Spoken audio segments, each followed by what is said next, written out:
Turn the light on. Oh, yeah, you got it. This is the Rife Research Laboratory in Point Loma.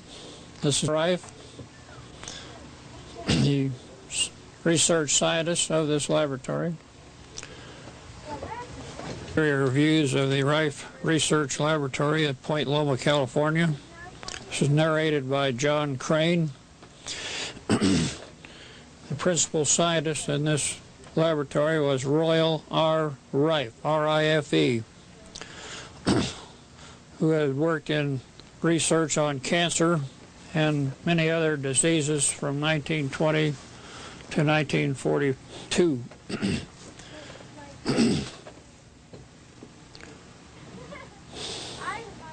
This is the chemical apparatus of the laboratory, part of it.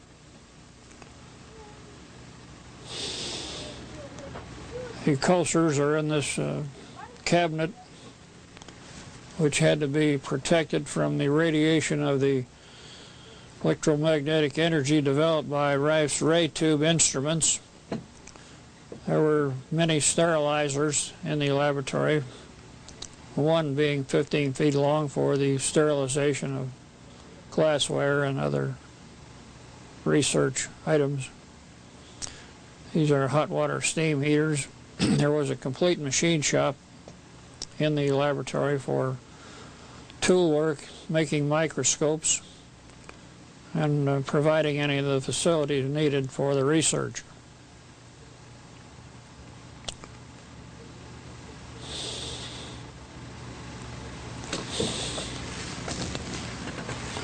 This research was sponsored by the Rife Virus Microscope Institute, by Life Lab Incorporated, and by the John F. Crane Corporation, set up for continuing Rife's research.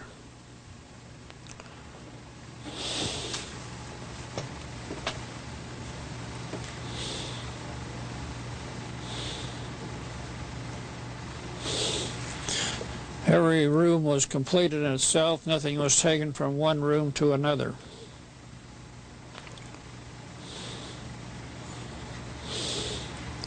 Rife was a world traveler and a great marksman. He had 40 of the most beautiful guns made in those days.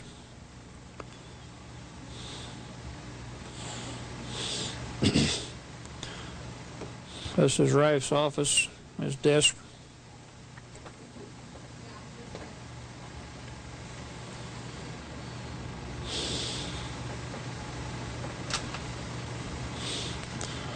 This is a vault where he kept some radium and other valuable materials used in the experiments on cancer.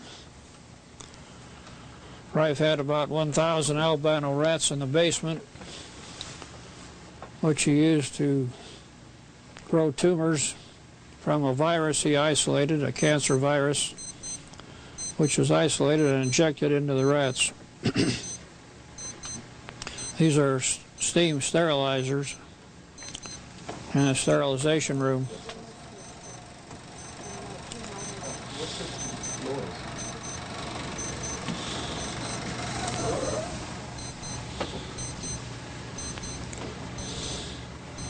This is a surgery room in which the glassware and other surgery items were used in the operations on the rats by Rife.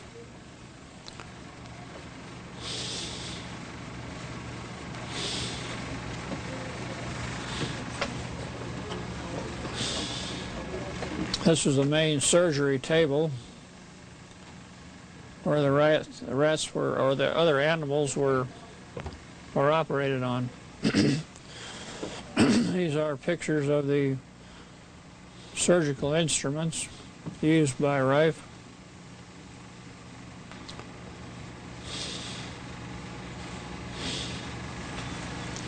Rife was assisted by many MDs that worked with him during this research. This is the optical room in which the microscopes and the Leit's optical bench is shown in the background, with his universal microscope, the Rife microscope published by the Smithsonian Institution and the Franklin Institute. This was one of 5 instruments that Rife designed and built with the help of his colleagues. This is a 1,000,000-volt X-ray. This is a stop-motion photomicrograph machine that was used to make delayed versions of the growing of flowers or the growing of viruses, or growing of plants, the growing of worms, which are all recorded. This is a Ascania research camera, 35mm, that Rife used in his work. This is a number 2 microscope. A virus microscope was a prismatic instrument. And this is a number 3 universal microscope, prismatic type, that embodied all fields of microscopy, including dark field, polarized light, infrared light, ultraviolet light, and monochromatic beam light. The indicator dial moved around 7 times to move the object up and down 1 micron, and it was a very sensitive instrument. The ocular that you see on the left side in the middle of the instrument, when that was plugged in, made it a standard microscope. Now, in isolating cancer virus in 1931, Rife took an ulcerated human breast mass from the Paradise Valley Sanitarium donated by Dr. R.T. Hamer, who was assistant superintendent of the Paradise Valley Sanitarium and Hospital. Portions of this tumor were cut out and filtered through a triple-aught porcelain Berkfeld filter, which gave about 10 micron filtration. The virus could readily pass through a filter of this degree of closeness. The test tubes that are shown here are irradiated for 24 hours with neon argon or krypton gas, in which, like a fluorescent light, the radiation caused the virus to become virulent. Rife could then grow tumors in weeks instead of months without this radiation.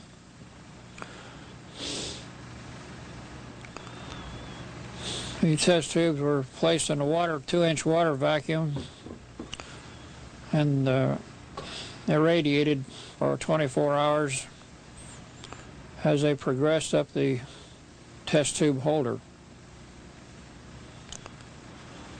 Everything is flamed to sterilize the bacteria, to sterilize the cotton that held it, and the solutions. Every time one test tube disappears, it means that there's an elapsed time of 24 hours between the radiation of the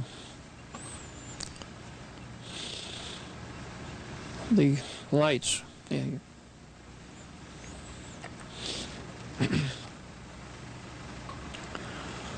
This shows some of the experimental animals in the basement. Rife had over 1,000 animals, mostly albino rats.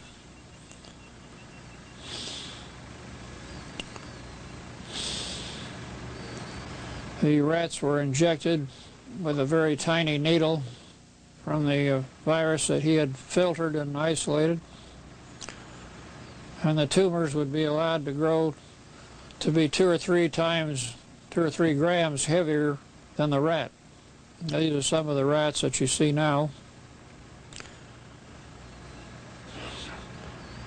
Rife had about 12 men that worked in this laboratory to keep everything spotlessly clean, sterilized.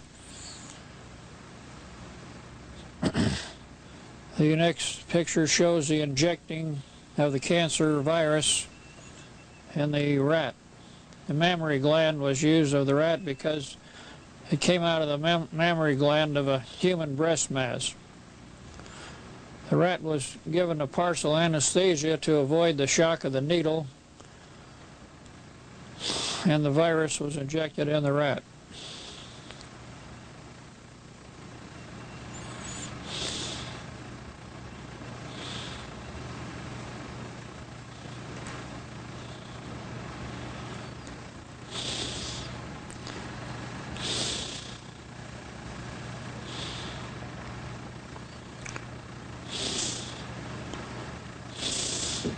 The point of the injection is shown in the forward part of the rat. Rife would then allow the cancer tumors to grow, and there you can see the tumor in the rat. He would surgically remove the tumor and treat the rat with his ray tube instruments, which frequencies would devitalize the cancer virus without harm to the human or the animal cells of the rat. Rife used high-powered glasses for his operations in order to get down to fine details of the removal. The tumor is tied off and cut away, in which the cancer virus can again be isolated from that tumor, and going into other rats with the injections of over 400 times to prove that the virus that he isolated was the cause of the cancer tumor. Now this shows the tumor coming out of triple distilled water, and a portion of that tumor is being cut away so that you can observe the cancer virus under Rife's microscopes. Rife had the only microscopes in the world that could see the cancer virus or any other virus alive, and he studied them for years, which is all recorded in the Polarity Research Manual in the first section called Electron Therapy. Everything that you see is triple distilled. This is triple distilled water going in. He's going to gently grind up the cancer tumor to extract the virus.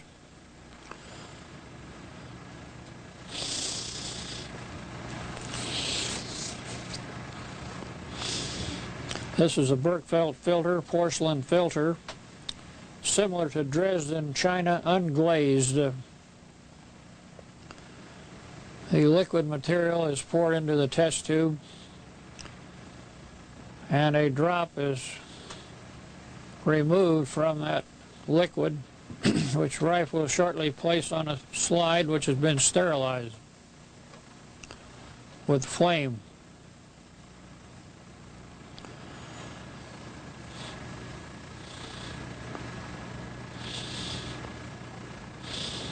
The liquid material is withdrawn from a micro pipette made by Rife into the solution, and a drop is placed on the slide and covered with a cover slip made of quartz. Rife used quartz slides because the light passed through better than glass. Now the ray tube is above Rife's head, which will be turned on later to kill the virus. The instrument is to the left of Rife, the black instrument, which is a ray tube instrument. It consists of being a transmitter and an audio oscillator in which Rife could tune the frequencies which he knew would kill the virus, just like a voice would crack a glass. Now these are the first pictures ever made of the cancer virus.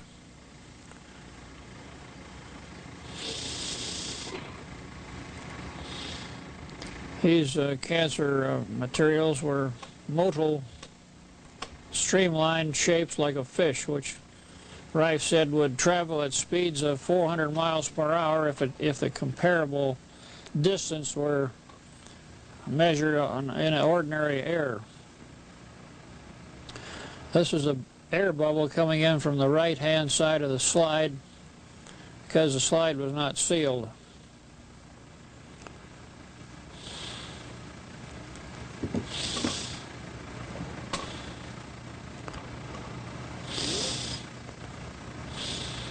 Our Rife will now turn on the ray tube instrument, which will activate the light. It'll have a little flash, and that'll be all it is to kill all the virus in the room.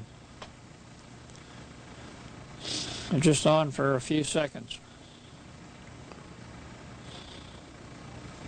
This ray tube instrument had a capacity of 500 watts, which would transmit this energy 10 to 12 miles in around the whole area. And this shows the virus after it's been treated with the ray tube instruments, which has a resonant frequency that killed the virus, and they're all clumped together, agglutinating in the field.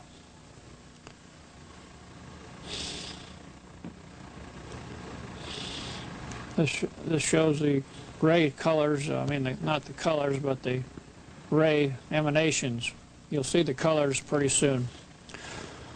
The lethal frequencies of the electromagnetic emanations are shown here in these first slides ever made of oscilloscope patterns, which were shown in the Detroit Electronic Convention in 1942. These spikes of these frequencies are primarily the killers of the virus, which actually the internal energy is built up in the virus and they just disintegrate into pieces, so there's no life left to grow again.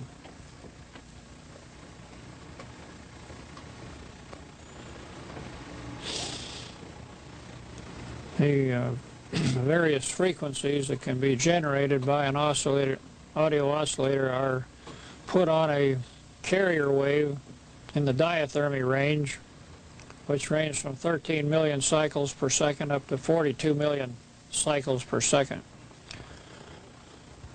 And this shows the amplification of the signal going into the carrier wave, and the slower frequencies now are being shown, which they can be varied with harmonics and other square wave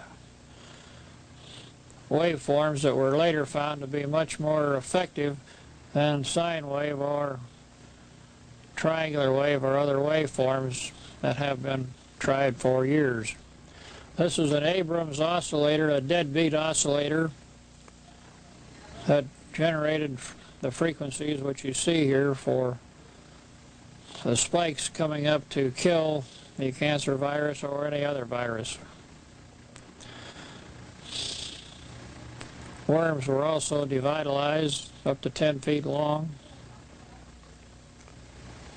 with a few seconds treatment.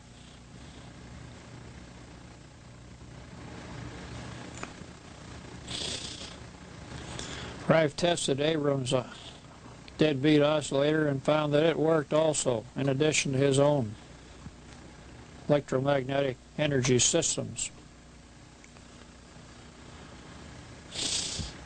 This research has all been suppressed by the American Medical Association, by Morris Fishbein, who also tried to suppress all of the reports and scientific publications from the Rife Research Laboratory. The principal publications of the microscope and of the research on cancer and many other diseases was published by the Smithsonian Institution and by the Franklin Institute in 1944. Copies of this document will be made available for any person wishing to secure one. Rife was demonstrating here that 5 frequencies could be put on the same carrier wave, which was unheard of at that time. The person that benefited from this was a telephone company, and today I understand they're using over 100 frequencies on the same carrier wave.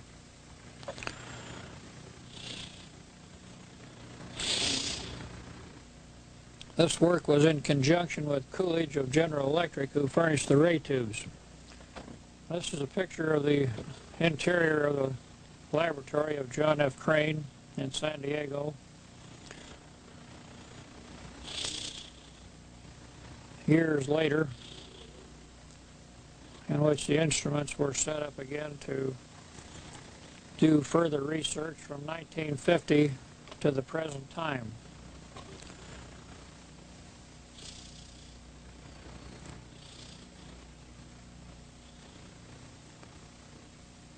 This was an optical bench, Bosch and Lomb, for studying metallograph work and also bacteria work. This is a Leitz optical bench in which the microscope could be put over that. It could be either horizontal or vertical, and was mounted on springs so it would be free of the Earth's shocks.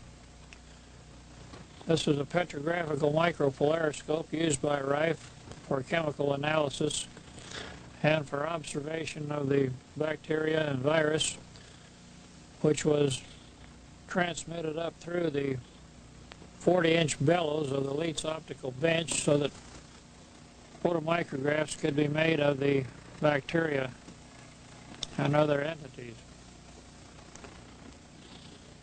This is a number 2 microscope. This is a number 4 microscope built by Rife and his assistants. Rife was a great machinist, had a tool and die maker working with him at all times. These are the controls of the instrument. That's a fine adjustment and the coarse adjustment on the top and the back. I'm demonstrating these controls to see them. This instrument was a loop which was wound for the neon or argon or krypton or xenon gases so that the test tubes could provide radiation to get the cancer virus virulent. This is a counter-rotating Risley prism in which the rays of the light were transmitted up through the instrument to stain the virus with the frequency of light.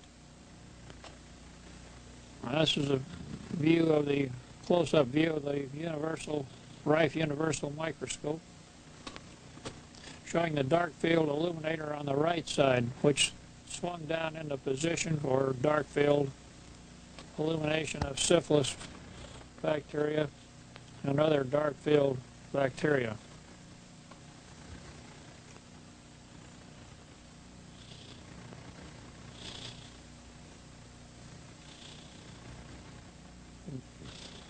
Rife researched all of the bacteria, including Streptococcus, Staphylococcus, Streptothrix, leprosy, tuberculosis, gonorrhea, Streptothrix, and many other diseases.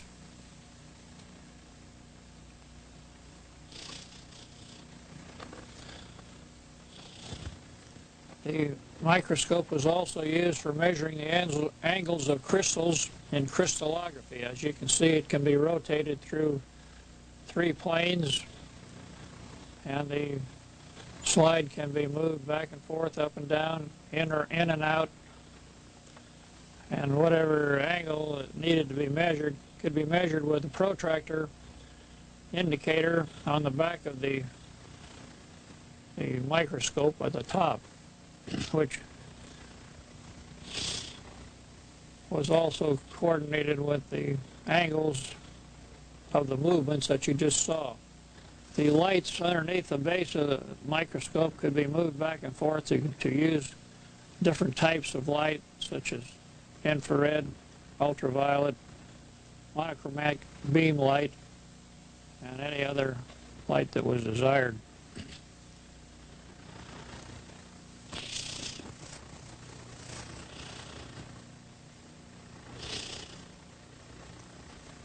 The microscope had prisms that went through both sides of it. This is the patented Rife microscope lamp, which took an ordinary automobile 21 candle power bulb and boosted it up to 1200 candle power with the reflector on the bottom, which you see there, and the condenser lens at the top of the unit. This is a Van Leeuwenhoek hanging drop microscope, first developed around 1600 by a Dutchman in Europe, in which you could see large bacteria like paramecium and other units of microorganisms. This is the original research instrument which changed the ohms from 100,000 ohms to 1,000,000 ohms in steps of 1 ohm to vary the frequencies used in this ray tube, which you're seeing here now. This is the inside of the ray tube, activated by 8,000 volts, in which helium gas was used to cause the radiation to kill the virus of cancer and other viruses. This is a standard X-ray tube converted with the helium gas so that it could be used, and this shows the change in the resonant frequencies to get different intensities of the light.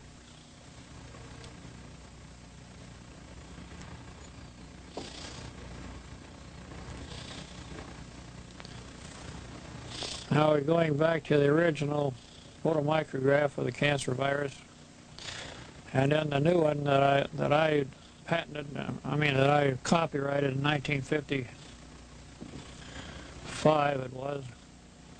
This is a bacteria called typhoid, Bacillus typhosus, in which the bacteria has 3 viruses, one at the bottom, which you see, one at the side, and one at the top. When the polarity is negative in the body, the virus remain in the bacteria, but when it gets too negative, they're compressed and they're extruded from the bacteria. When it's positive, well, they remain in the bacteria and there's no disease. The feelers are shown on the lower right-hand portion of this picture.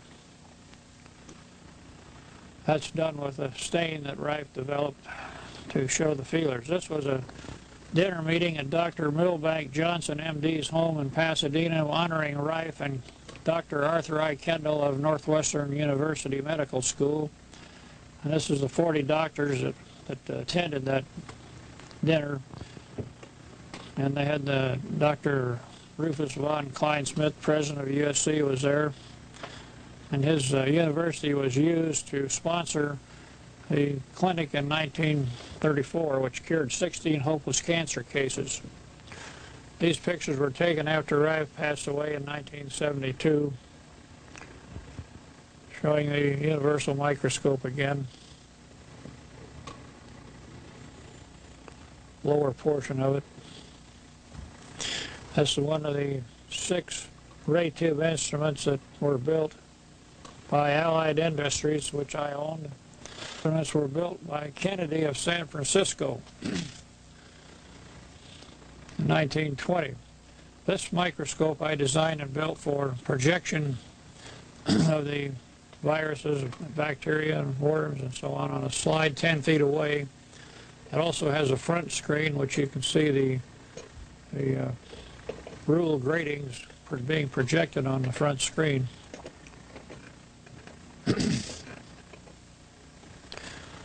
This projection microscope is available at $10,000 apiece.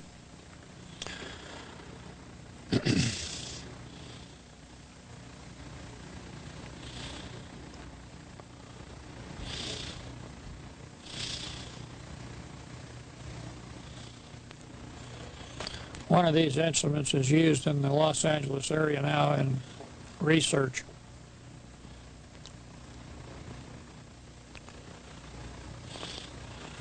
The digital control on the right, lower right, is for getting back to precision locations, up and down, vertical locations, so that slides can be put in and out and focused very rapidly. Yeah. Okay. If they test lens in the center of it, which can see the filament of the light and bring the entire system into focus for projection to a screen 10 foot away.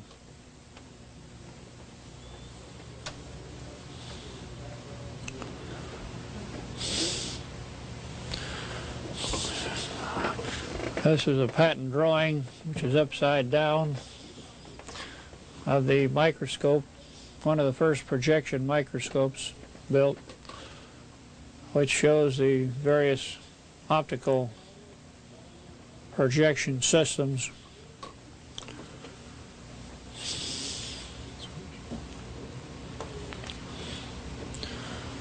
This is an external view of the projection microscope outside on the sidewalk.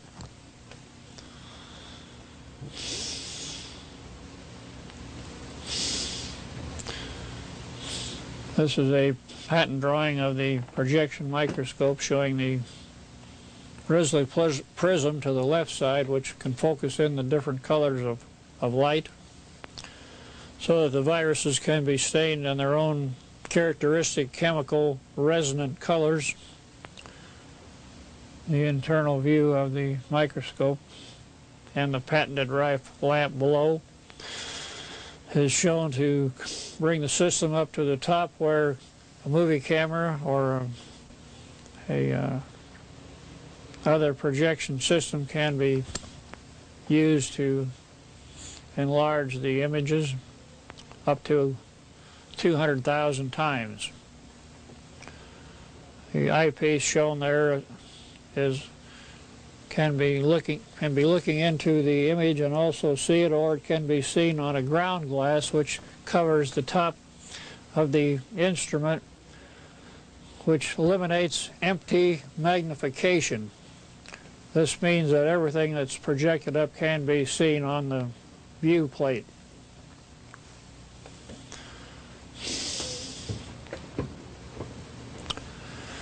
This is an external view of the first projection microscope, which is now in use here in San Diego by an MD for his own private research.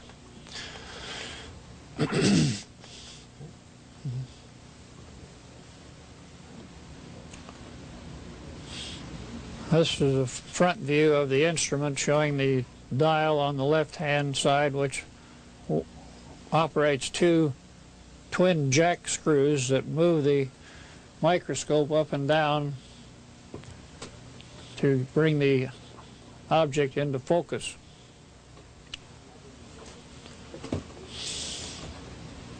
This is a rear view of the same instrument showing the belt that's connecting the two jack screws. Now, this is a test setup on the Leitz optical bench showing the optical system, which can be projected to test out the various optical components.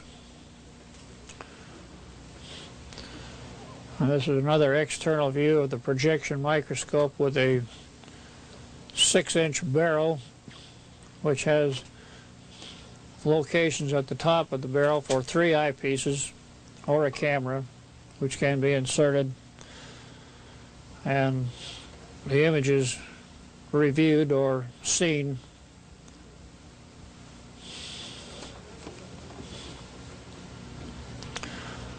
This is another patent drawing showing the optical path of the light from the base to the top, which is projected on up by the condenser lenses, the optical oculars, and the eyepieces, or projected on out with a special mirror which goes to a screen 10 foot away. It could also go to a television camera, which would increase the power another 10,000 times.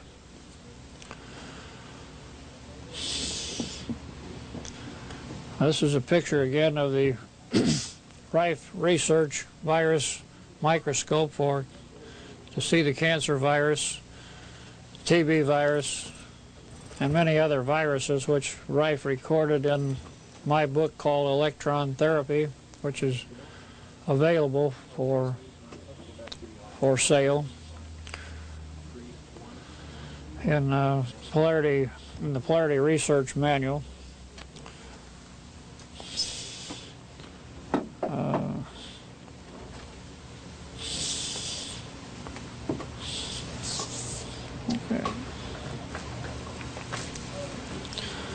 This instrument was designed for controlling bacteria in oil and gasoline, in which the U.S. government had about $300 million in storage tanks in several places around the world, which had to be replaced every 3 months. This instrument could kill the bacteria in the fuel so that the replacement would not be necessary.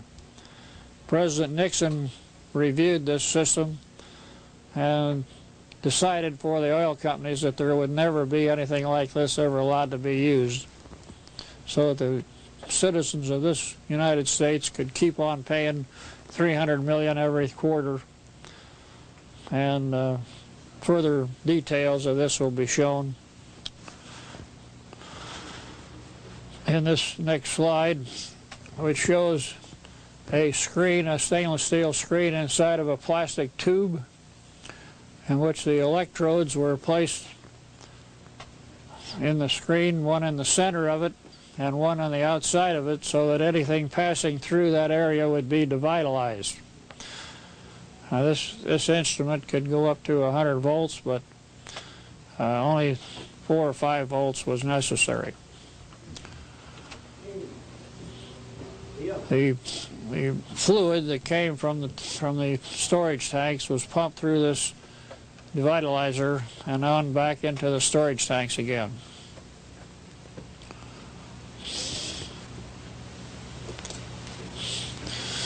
Another setup was made to kill the viruses and bacteria in chickens.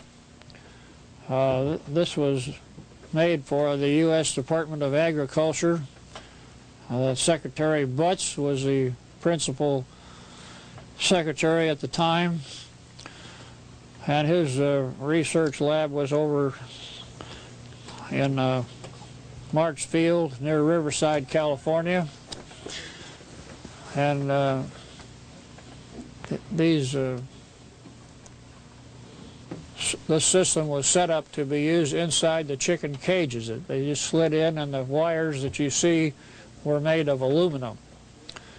The frequency instrument was in the background to generate frequencies which would be lethal to the viruses that the chickens were being affected with from living in unhealthy conditions. Upon delivery of this unit to the U.S. Department of Agriculture, they immediately saw that it was electronic, and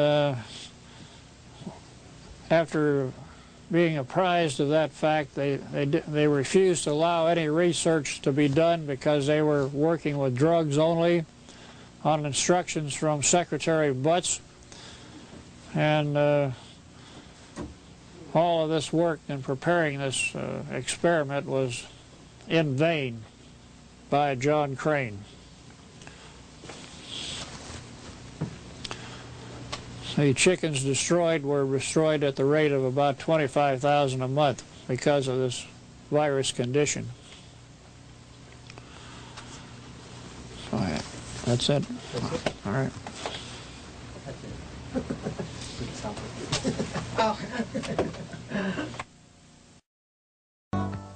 John Crane showing, and now we will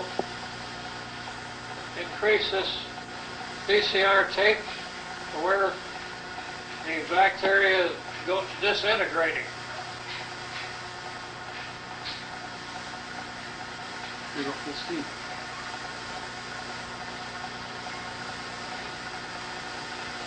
Now you can see the disintegration of the bacteria going into pieces.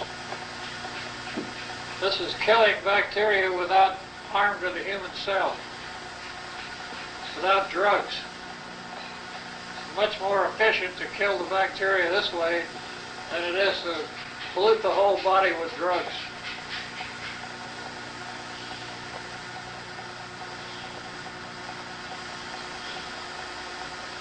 This is one of many events that we will have on the VCR tape to show how the bacteria is disintegrated and destroyed by the Rife frequency instrument. Show us the microscope now, Mr. Crane. This is the new projection microscope,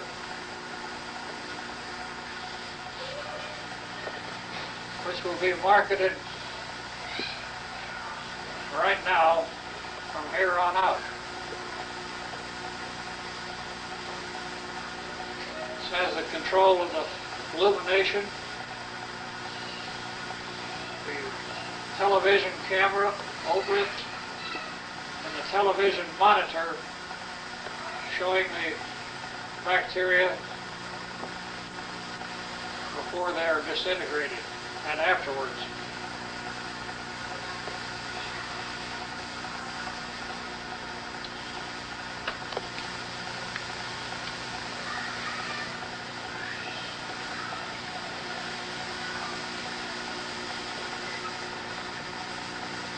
The importance of this picture is to find the quickness and the effectiveness of the Rife frequency instrument.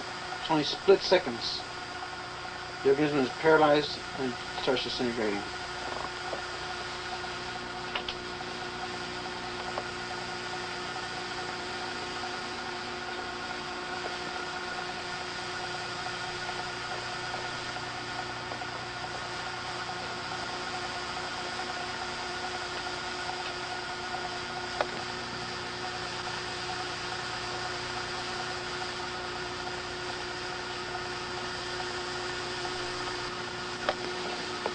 We will now see the same organism destroyed.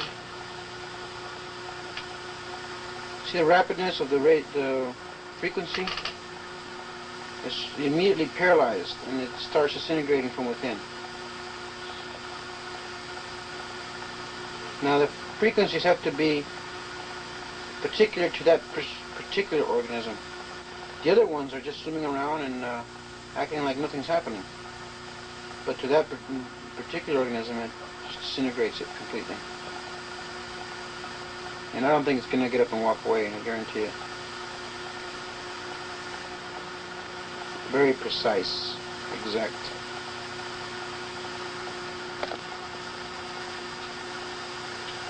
We will now be shooting same organisms, but with a negative color to find the effects. Again, instantaneously the organism is paralyzed.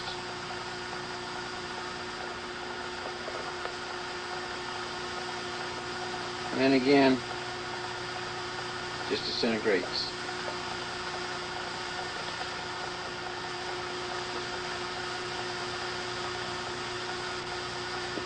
And this particular organism disintegrated from both the top and the bottom half. You can see the one at the bottom is completely disrupted, whereas the one at the top is blew up on both ends. Still a mess though.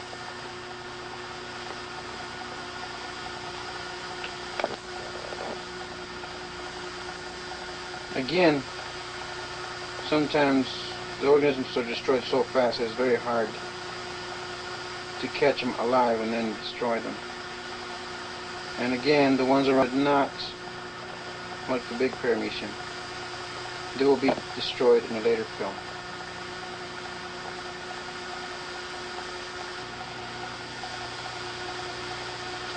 And this, we're trying to catch it in the middle of the, here we go. There we go. That's how quick the Rife crane frequency instrument works. It's instantaneous.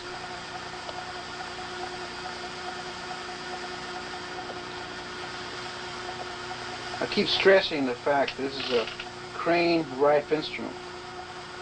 I want to see some of the other groups that claim they have a Rife instrument to do this under a microscope. Any microscope for that matter.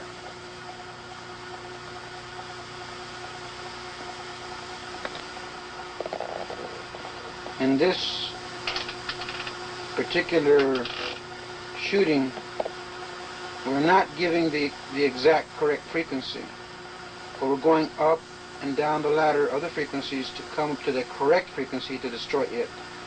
Frequencies are being applied, but as you can see, it only takes a precise frequency to destroy it. It's suffering, but it's not dying. Until we come to the precise frequency, will it disrupt. As you can see, we're coming closer to its particular frequency. Still mobile, still moves.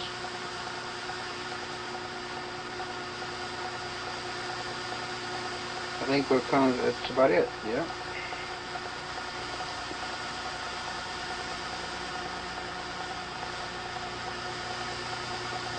Still moving, but I guess you can agree with me that it's a goner. That's it. We're our destruction of a big paramecium. As soon as we can, there it is, right.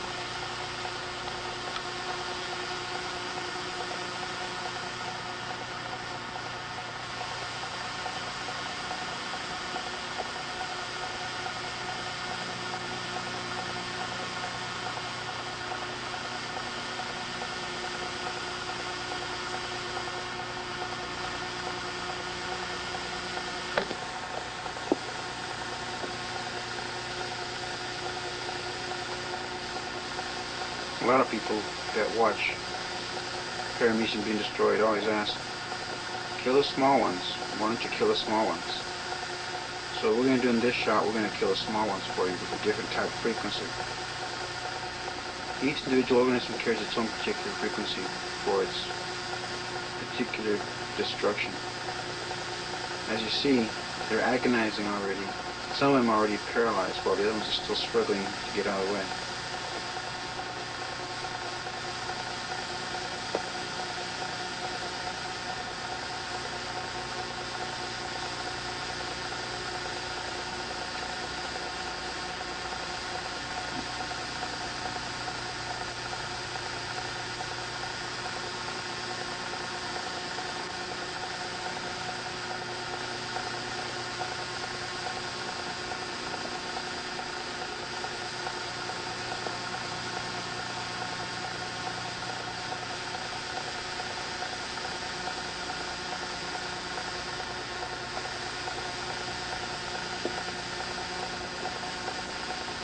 The organisms are different, frequencies are different, but the end results are the same.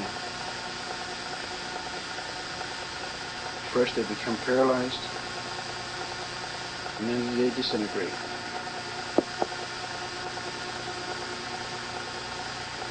Rife proved this through all types of different microorganisms. He studied them for over 20 years.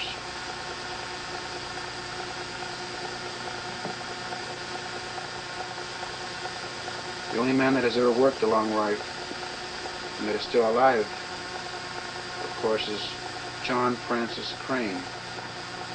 He worked with Rife for 17 years.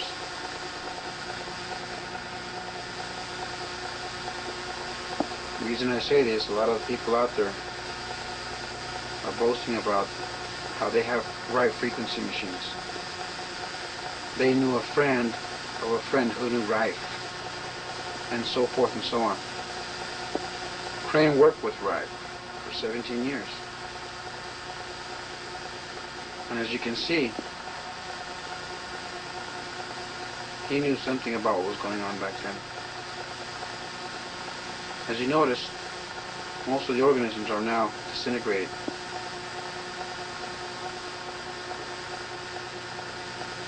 In some organisms it takes longer than others, but the end result is still the same.